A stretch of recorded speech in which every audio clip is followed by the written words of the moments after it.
지난주에 우리는 성령께서 우리 기업의 보증이 되셨다 하는 사실에 대해 함께 생각을 했습니다.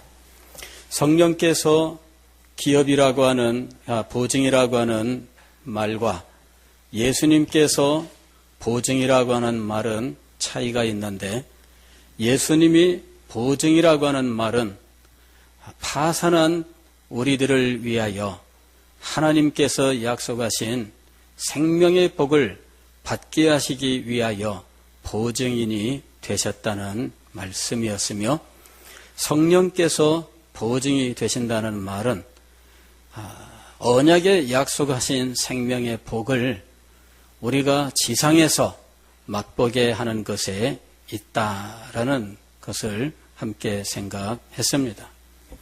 자주 여러분들에게 제가 설명드린 예이지만, 마치 엿장수가 동네에 들어와서 아이들에게 엿을 조그맣게 토막을 내어서 입에 하나씩 물려주는 것과 같은 겁니다. 이 엿을 맛본 친구들은 집에 들어가서 여러 가지 못 쓰는 물건들을 가지고 나옵니다. 빈 병이라든지 깨어진 병도 괜찮고, 하여튼 다 갖고 오라는 거예요. 찌그러진 냄비, 깨어진 솥단지, 고무신짝, 다 갖고 나오는 거죠. 저도 엿장수한테 요만큼 엿을 하나를 먹었어요. 입에도 넣어주는데, 먹을 것이 없던 시절에 얼마나 맛있는지. 집에 얼른 달려가서 다 뒤졌는데, 가지고 올 게 없어요. 그래서 빈손으로 나왔는데, 아이고야, 이 동네 친구들은요, 집에서 저거 가지고 나와서 엿을 바꿔 먹는 거예요. 그런데 엄마 한 분이 쫓아나오더니, 이 녀석아 왜 멀쩡한 걸 들고 나갔어? 아직 쓰는 건데 엿 먹을 욕심에 들고 나온 애가 있었어요. 자, 이 엿은 지금 좌판에 있는 이 큰 엿과 똑같아요. 고무를 갖고 와서 잘라준 이 엿 덩어리와 내가 먹은 이 조그마한 엿 쪼가리하고는 똑같은 겁니다. 그러나 그 정도에 있어서 압도적인 차이가 있어서, 이 엿 쪼가리는 입에 넣으면 달콤하고 침이 돌긴 하지만, 그러나 더 큰 덩어리를 먹고 싶은 갈망을 갖게 하는 겁니다. 그것이 보증의 역할이에요. 성령께서 우리의 영혼에 들어오셔서 우리의 영혼과 더불어 함께하면서 생명의 복을 맛보게 하시는데, 이것은 장차 우리가 누릴 영광스러운 복과 본질에 있어서는 동일합니다. 그러나 그 정도에 있어서 아직은 엿조가리처럼 작고 작기만 한 겁니다. 물론 그것조차도 지상의 삶에서 우리가 누리기에는 참으로 큰 것이지만, 그러나 그 정도조차도 못 누리는 사람들이 많은 것을 볼 때 참 안타깝게 짝이 없다 하는 것입니다. 오늘 우리는 이 영광스러운 복을 소망해야 됩니다. 영광스러운 복을 지상에서 조금 맛보는 것으로도 말로 표현할 길이 없다고 설명을 하였는데, 하늘에서 본격적으로 그 복을 누린다면 그것은 어떻게 말로 설명이 가능하겠습니까? 성경이 그 복에 대하여 자세히 말하지 않는 이유가 있습니다. 말을 하면 말을 할수록 이 모양이 왜곡되기 마련이고, 설명하면 설명할수록 그 모양은 기괴하게 변하기 때문이에요. 우리는 이 복이 어떨 것이다, 이렇게 큰 덩어리로만 알고 있습니다. 그러나 성령께서 우리에게 임하시면 그 복의 내용이 어떤 것인지를 우리들이 맛보아 알게 되는 것이지요. 바로 이것이 성령께서 보증이 되신 이유입니다. 자, 오늘 우리는 마태복음 5장의 말씀을 읽었습니다. 여기서는 하나님의 백성들이 누리게 될 영광스러운 복에 대해서 말씀하고 있습니다. 오늘 말씀은 복되도다라고 하는 8개의 영탄으로 이루어져 있습니다. 복이 있도다. 예수님께서 복이 있도다 하시면서 8개의 영탄, 즉 마음속에서 우러나오는 감동을 감탄으로 표현하는 거죠. 그래서 8개의 영탄으로 표현된 하나님의 백성들의 모습, 그리고 그가 받을 복에 대해서 말씀하고 있는 겁니다.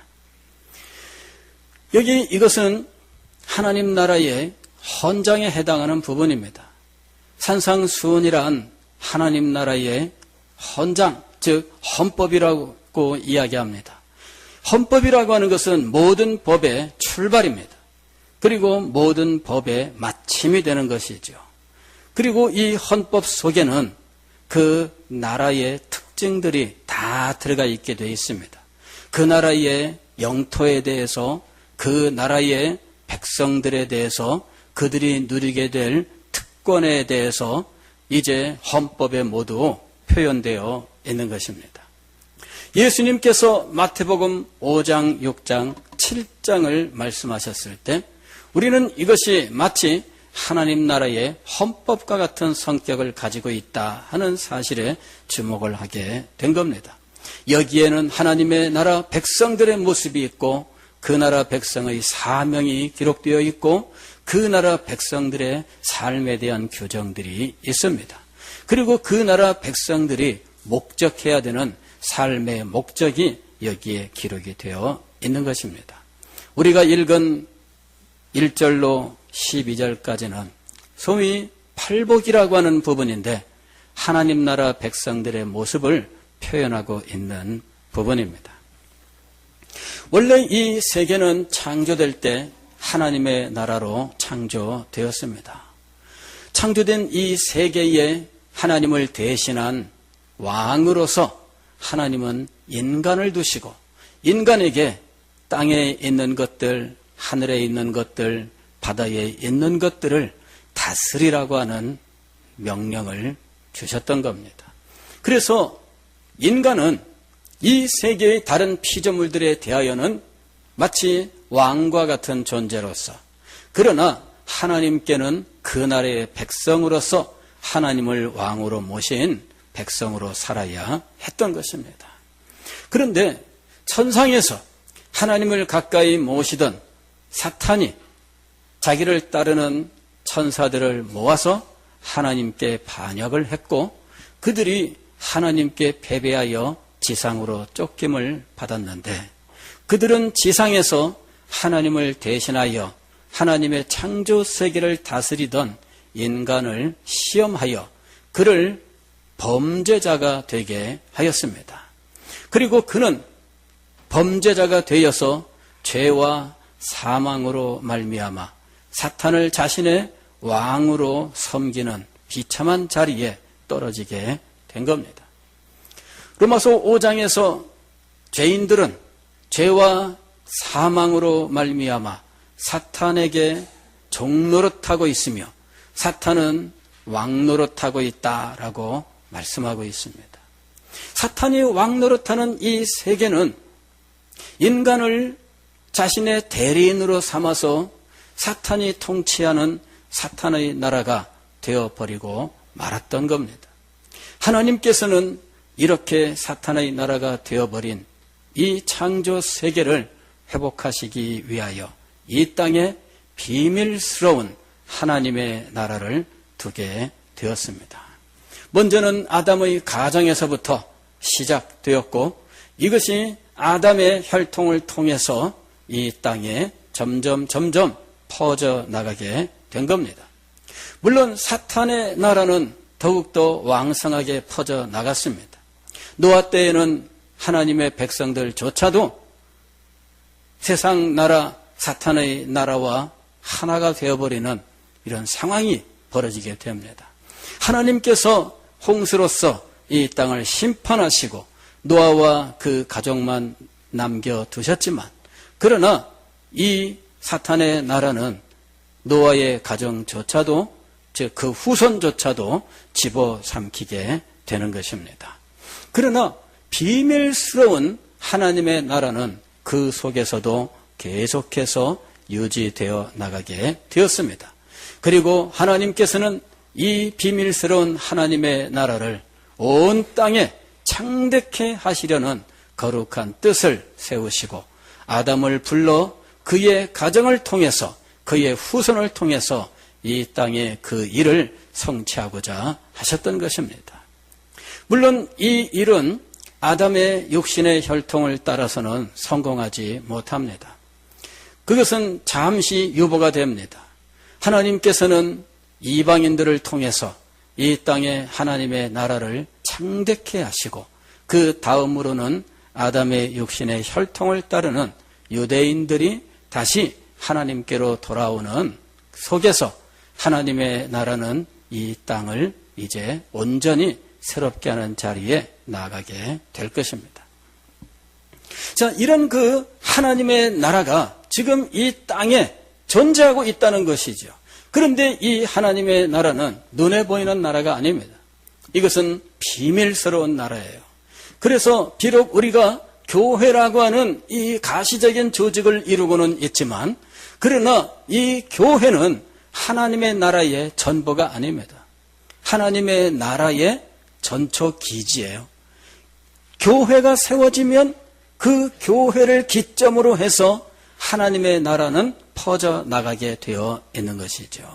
그러면 이 하나님의 나라는 도대체 어디에 존재하고 있느냐 하는 것입니다. 하나님의 나라는 여러분의 마음속에 존재하고 있습니다. 그리고 여러분의 마음속에 존재하고 있는 이 하나님의 나라는 여러분의 삶을 통해서 이 세상에 나타나게 되어 있는 거예요. 오늘 하나님의 나라 백성의 모습을 8개의 영탄으로 표현하고 있는데 이것은 하나님의 나라의 백성들의 표를 우리들에게 보여주고 있는 겁니다. 구약시대에는 하나님의 나라 백성의 표가 외적인 표였습니다. 그래서 구약의 이스라엘 백성들은 할례를 받았던 겁니다. 할례를 받음으로 그들은 하나님 나라 백성의 표를 자기의 몸에 가지게 되었습니다. 그러나 이스라엘 백성들이 하나님의 나라로 실패하였을 때 하나님께서는 그들을 잘라내시고 그 자리에 이방인들을 돌감람나무 가지인 이방인들을 잘라서 접붙여서 그들을 하나님의 나라 백성으로 삼으셨습니다. 그러면서 이스라엘 백성들이 가지고 있었던 하나님 나라 백성된 표는 폐지하시고 이방인들로 하나님 나라 백성을 삼으셨을 때 그들에게는 더 이상 외적인 표를 요구하지 않으셨던 겁니다. 그리고 이들에게 요구하셨던 것은 그들의 마음속에 있는 내적인 표였어요. 그냥 한마디로 말씀을 드리면은 믿음입니다. 믿음이 있느냐? 이것이 하나님 나라 백성의 표였던 것입니다. 그런데 여러분, 한마디로 표현하면 사실 정확하지는 않습니다. 무슨 말씀이냐 하면은 여러분 자신들이 누구인지에 대해서 한마디로 표현해보라. 물론 표현하기도 힘들지만은 표현을 했을 때 우리가 그 말을 들어서 이 사람이 누구다. 이거를 정확하게 알 수 있을까요? 정확하게 알지 못해요. 우리 여기 곽 집사님 한마디로 자기 자신을 이야기한다면 뭐라고 말씀할 수 있을까요? 나는 한마디로 누구다. 쉽지 않죠. 누군가 이렇게 표현했습니다. 나는 한마디로 나는 화통한 사람이다. 이렇게 자기를 표현했어요. 화통한 사람일 수는 있겠죠. 그러나 그게 그 사람을 정확하게 표현한 것일 수 있을까요? 정확하게 표현되지 않아요. 본인은 물론 자기의 어떤 한 모습을 가지고 나에게는 화통한 어떤 성격이 있다. 이래서 그렇게 표현한 것이지만 그 말을 들은 사람들은 그게 어떤 모습일지 정확하게 감이 오지 않는 거예요. 자, 하나님 나라의 백성의 표는 믿음입니다. 그런데 믿음이라고 이야기하면 이게 한마디로 표현한 거예요. 그래서 이것은 많은 설명이 필요합니다. 그냥 한마디로 이야기했다고 해서 모든 것이 다 끝나는 게 아닙니다. 너도 나도 다 믿는데 왜 그렇게 다를까요? 너도 나도 다 믿는데 왜 이 사람은 이렇고 저 사람은 저럴까요? 너도 나도 다 믿는데 우리는 오늘날 누구는 참되게 믿는다고 얘기하고 누구는 가짜로 믿는다고 이야기하는 상황이 벌어집니다. 왜 다 믿는데 그런 구별이 있어야 될까요? 단도직입적으로 한마디로 표현하는 것이 정확하게 그 모습을 다 드러낼 수 없기 때문이에요. 자, 하나님 나라 백성의 표도 마찬가지입니다. 오늘 예수님께서 8가지로 말씀하신 것은 내적인 것입니다. 왜 이렇게 여러 가지가 필요했느냐? 주님께서 복되도다, 복되도다, 복되도다, 복되도다 8번이나 말씀하시면서 표현하신 이 하나님 나라 백성들의 이 복된 모습, 이것은 내적인 것들이에요. 그러면서 하나하나 말씀에 나아갈수록 조금 더 구체적으로 그 나라 백성들이 어떤 사람인지가 드러나게 되어 있는 거예요. 처음에 심령이 가난한 자라고 이야기를 했습니다. 심령이 가난하다 이 한마디만 가지고도 물론 하나님 나라 백성들의 대해서 설명할 수 있겠지만, 그러나 이것을 듣는 사람들의 마음속에 하나님 나라 백성의 모습이 선명하게 드러나지는 않습니다. 두 번째, 애통하는 자. 세 번째, 온유한 자. 네 번째, 의에 줄이고 목마른 자. 다섯 번째, 긍휼히 여기는 자. 여섯 번째, 마음이 청결한 자. 일곱 번째, 화평케 하는 자. 여덟 번째, 의를 위해서 박해를 받는 자. 점점 하나하나 모습이 더해갈수록 점점 더 구체적으로 그 모습이 드러나게 되어 있어요. 그냥 믿는 자 이렇게 한마디만 하면 그 안에는 온갖 종류의 사람들이 다 포함이 됩니다. 그 믿음의 모양이 어떤지 다시 설명을 구체적으로 수없이 해줘야만 되는 일이 벌어져요. 그런데 여기 8가지를 이야기하면 점점 더 구체화되어서 이제는 이 모양 이대로 더 이상 움직일 수 없는 모습이 나타나게 되어 있는 거예요. 심령이 가난한 자, 이것은 하나님 앞에 있는 그의 영혼의 상태를 표현하고 있는 말이지요. 하나님 앞에서 그는 자기를 자랑하지 않습니다. 자기를 내세우지 않습니다. 자기의 행실을 공로로 내세우지 않습니다. 하나님 앞에서 그는 마치 가난한 자가 큰 부자 앞에 있는 것처럼 자기가 가진 것들을 내놓을 수가 없어요. 여러분, 이 심령이 가난한 상태가 되어야 하나님의 의를 소망하고 하나님의 은혜를 의지하며 하나님의 영광을 추구할 수 있게 되는 거예요. 심령의 가난함, 이것은 하나님과의 관계에서 그의 영적 가난 상태를 보여주는 겁니다. 영적인 가난 상태에서 그는 하나님으로부터 말미암아 부욕해 되는 것을 소망합니다. 하나님께 부요함을 얻기 소망하는 사람은 자기의 부를 자랑해서는 안 됩니다. 그렇잖아요? 그 앞에 가가지고 나는 이것도 있고요, 이것도 있고요, 이것도 있고요, 다 있어요. 그러면은 누가 그 사람에게 주겠어요? 아, 이것도 있어? 아, 있는 거였어? 있는 거였어? 그럼 줄 게 없네? 이렇게 될 겁니다. 그죠? 영적 가난 상태가 되어서 하나님 앞에 나아가서 나는 아무것도 없습니다. 그렇게 되어야 하나님께서 그에게 마음껏 주실 수 있는 거예요. 아니, 있다고 자랑하면서 뻐기는데 그거 줘야 뭐 하겠습니까? 그러니까 영적 가난이라고 하는 것은 하나님께 은혜를 받고 의의를 받으며 하나님께 사랑받기를 원하는 사람이 갖는 그 영혼의 상태를 의미하는 거예요. 두 번째로 애통하는 자, 이것은 경건한 슬픔을 의미합니다. 이 경건한 슬픔은 하나님 앞에서 또 성도 앞에서 세상을 향하여 각각 다른 모양으로 나타납니다. 하나님 앞에서 그의 경건한 슬픔은 자신의 영적인 상태를 놓고 나타나는 거예요. 하나님의 말씀을 듣고 기뻐하지만 이내 잊어버리고 말씀 따라 살지 못하는 자신의 모습을 두고 하나님 앞에서 애통하는 겁니다. 이것이 바로 하나님 앞에 드리는 상한 심령의 제사입니다. 그는 언제나 하나님 앞에서 자신의 죄인 됨을 애통해 합니다. 자신에게서 아직 떠나지 아니한 이 죄, 아직도 남아있는 이 내재하는 죄, 그 죄에 휘둘리는 나의 욕심, 나의 정욕, 그리고 사탄의 시험에 늘 넘어지는 자신의 모습, 이런 것들을 두고 하나님 앞에 나아가서 애통하는 것이죠.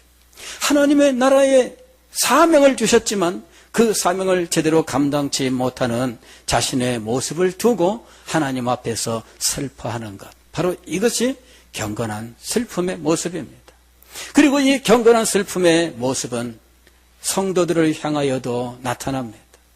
믿음이 아직 연약한 성도들을 볼 때에 그 성도들을 위하여 애통하는 마음이 있습니다. 아직 알지 못하여 행하는 여러 가지 잘못을 보면서 그 마음속에 애통하는 것이 있습니다.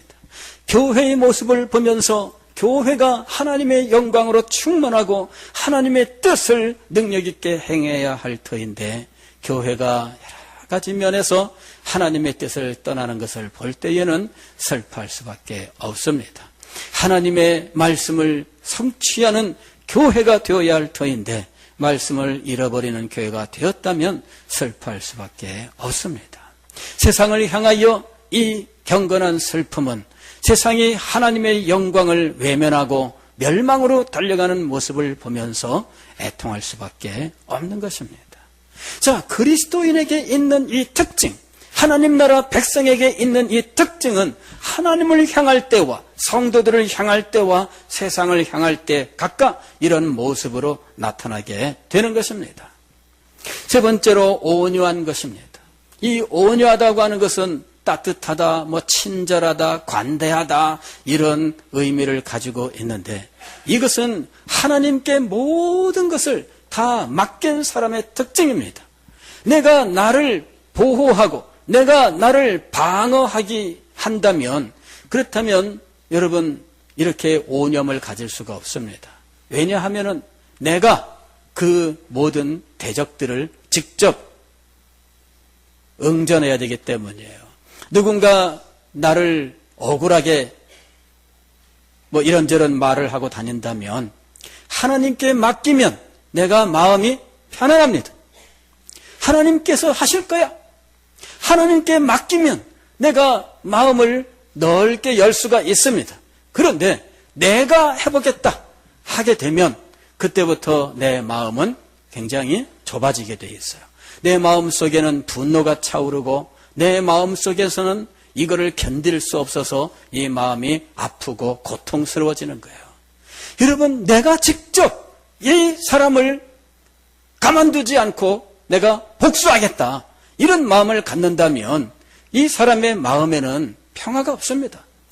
이 사람의 마음의 모양이 점점 변해가게 돼 있어요. 마음속에 원한을 품고 복수하고자 하는 마음을 갖고 가만두지 않겠다 마음속에 계속 다짐하는 동안에 이 사람의 마음은 점점 변해가는데 좋은 쪽으로 변해가지 않습니다. 그죠? 마음속에 이 악한 마음을 품고 혹은 마음속에 분노를 품고 마음속에 복수심을 품었을 때 그 사람의 마음이 정상적으로 되겠습니까?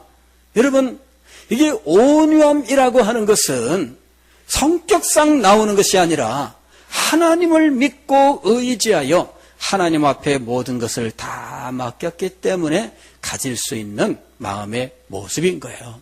하나님께 맡기면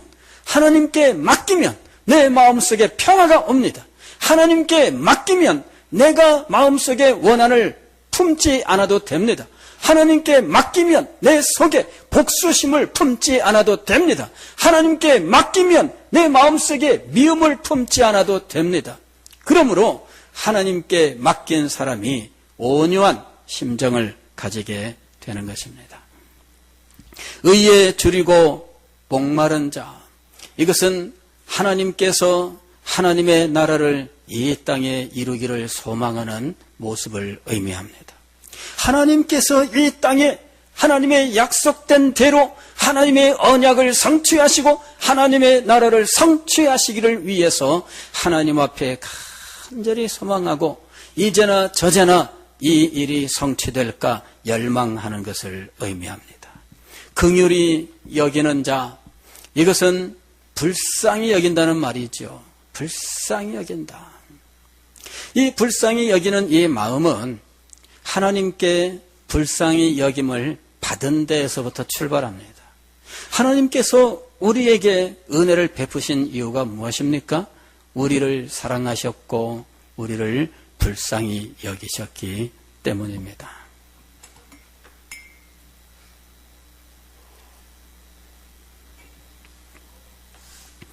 마태복음 18장을 보면은 10,000달란트를 빚져 도저히 갚을 수 없는 어떤 종의 이야기가 등장합니다.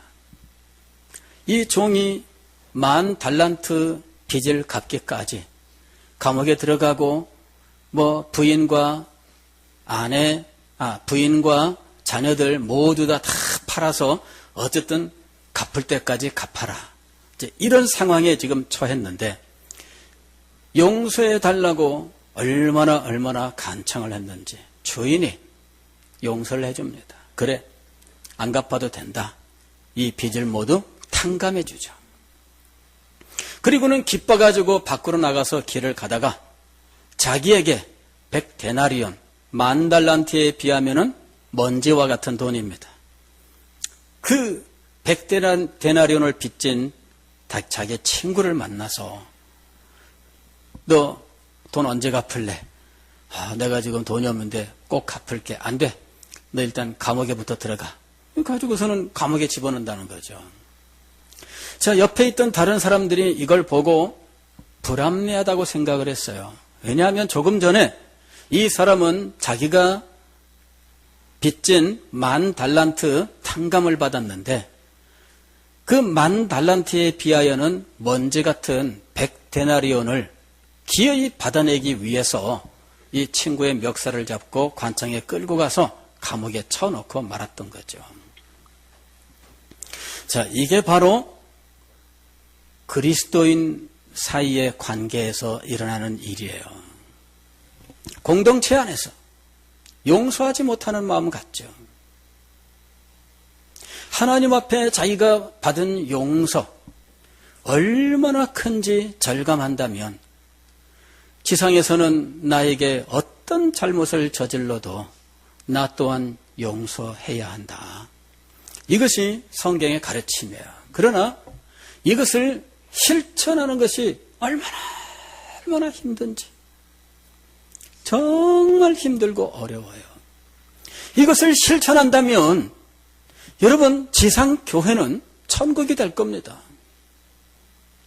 지상교회에 왜 그 수없이 많은 문제들이 풀리지 않느냐 하면 바로 이 부분이 해결이 안 돼서 그런 거예요.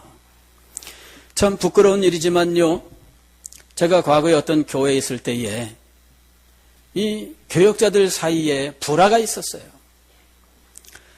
교역자들 사이에 불화가 있으니까 늘 참 한 사무실에 있는데 참 불편하기 짝이 없어요. 그래, 목사님하고 여전사님하고 둘이 한 팀이 돼가지고 교구 하나를 맡아서 늘 신방도 다니고 이렇게 일을 같이 하는 체제였는데 아침에 신방 나간다고 차를 운전하고 나가면 뒷자리에 여전사님이 앉아 있으면서 다른 여전도사님과 사이에 있었던 일들을 미주알, 고주알 말하기 시작하는 거예요. 그러면서 그때마다 이 상대편 여전도사님이 얼마나 참 못된 사람인지 이제 결론이 항상 그렇게 나오는 거죠. 날마다 그 말을 듣다가 제가 어느 날 얘기를 했어요. 전사님, 이젠 신방 다니면서 그런 얘기는 좀 하지 맙시다. 정말 예수님께서 우리를 위하여 십자가 위에서 죽으셨는데 내가 어떤 죄인이었는지를 깊이 묵상한다면 많이 도움이 될 겁니다. 그 다음부터 딱 변했어요. 그 다음부터. 이번엔 이 전사님하고 저하고 관계가 안 좋아졌어요. 어디 전화할 일 있으면 목사님 반반 나눠 해요. 전에는 자기가 다 돌렸어요. 근데 반반 나눠 합시다. 득하니 던져주고 이제부터는 목사님 내가 대신해 주는 거 없습니다. 이러면서 이제부터는 목사님 할 일 목사를 하세요. 그래서 완전히 막 그다음부터는 막 관계가 안 좋아졌어요. 내가 그 예수님 십자가 위에서 죽으신 이유가 내 죄 때문인데 내 죄가 얼마나 컸는지를 묵상하면 다른 사람과의 관계가 달라질 겁니다. 물론 그 말을 어떻게 하느냐에 따라서 달라질 수는 있지만 지금도 제가 안타까워 여기는 건 그거예요. 이런 일들이 어디 어느 누구 한 사람에게만 있는 게 아닙니다. 누구 한 사람에게만 있는 게 아니에요. 오늘날 우리 교회 안에 이런 문제들로 인해서 얼마나 많은 아픔과 고통이 있으며 교회가 나아가야 될 방향으로 나아가는데 얼마나 많은 장애물이 되는지 몰라요. 긍휼히 여기는 자. 오늘 우리는 주기도문을 통해서도 늘 이런 내용을 기도하고 있습니다. 우리가 우리에게 죄 지은 자를 사하여 준 것 같이 우리 죄를 사하여 주옵시고 하나님 앞에 은혜를 구하는 사람은 당연히 은혜를 베푸는 사람이어야 돼요. 하나님 앞에 용서를 구하는 사람은 당연히 용서를 구하는 사람이어야 됩니다. 오늘 예수님께서는 하나님 나라 백성의 내적 표에 대해서 말씀하고 있습니다. 그 내적인 표 중에 이 용서할 수 있느냐, 용서할 수 있느냐, 이것이 그 나라 백성의 표가 되고 있다는 이야기예요. 마음이 청결한 자, 화평케 하는 자, 하나님의 나라를 위해서는 핍박과 박해도 마다하지 않는 자, 이런 마음의 표가 그 속에 새겨져 있는 사람이 하나님 나라 백성이다는 이야기예요. 믿음이라고 하는 한마디로만 표현했을 때에는 용서하지 않는 사람도 믿는 사람이에요. 하나님의 나라에 대한 열망이 없는 사람도 믿음이 있는 사람일 수 있어요. 온유하지 않은 사람도 믿음이 있는 사람처럼 보여요. 믿음이라고 하는 것 하나만 보면은. 그러나 여러분 여기 8가지로 한번 살펴보세요. 나는 도대체 누구냐 하는 것이죠. 이 8가지로 자신의 모습을 살펴보면 내가 하나님 나라 백성인지 아닌지, 그리고 하나님께서 약속하신 언약의 복을 받을 존재인지 아닌지가 드러난다 하는 것입니다. 오늘 우리는 이 8가지 모습 속에 8가지 축복이 함께 나타나 있는 것을 목격합니다.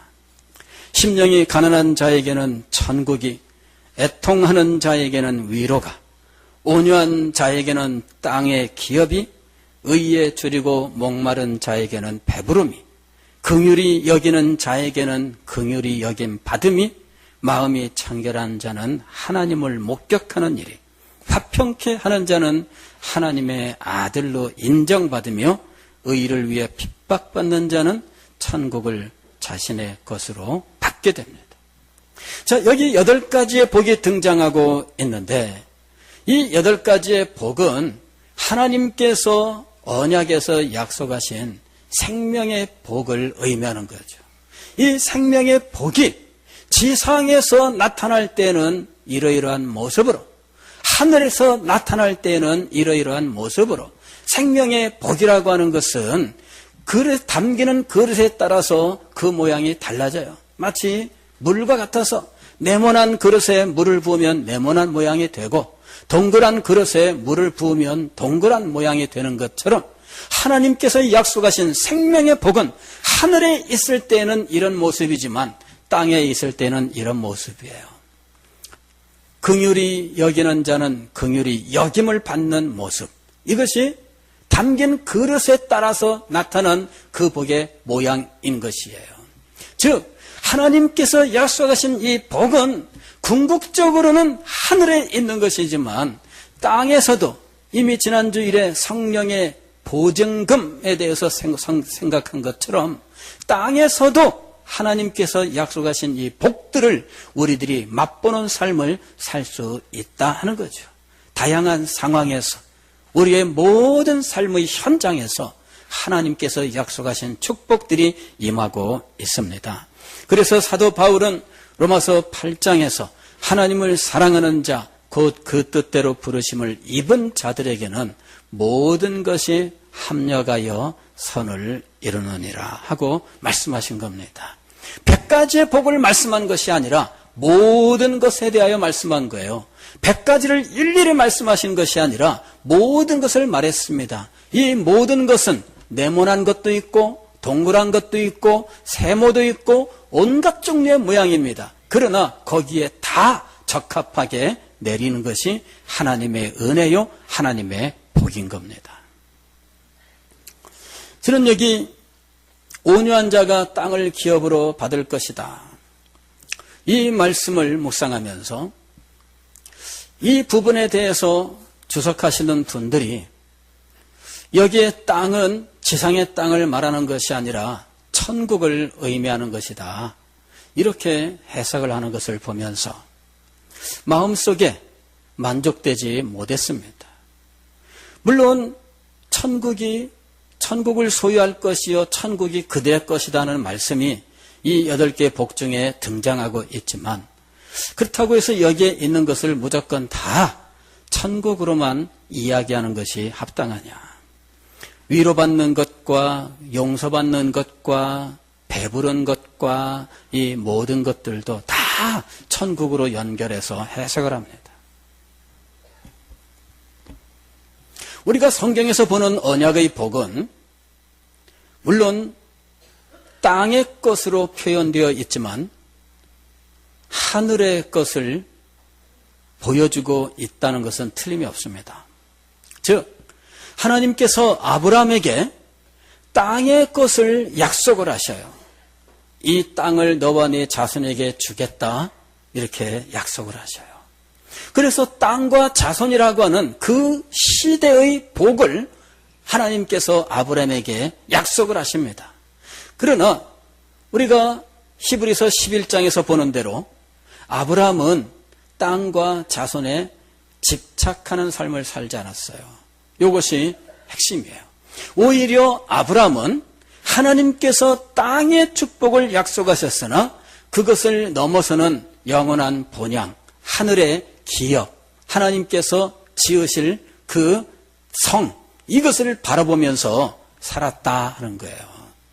그랬더니 하나님께서는 그에게 땅의 것을 더하여 주셨습니다. 이것이 마태복음 6장에 나오는 말씀이에요. 오직 너희는 그의 나라와 그의 의를 구하라. 그리하면 이 모든 것을 너희에게 더하시리라. 우리가 추구하지 않습니다.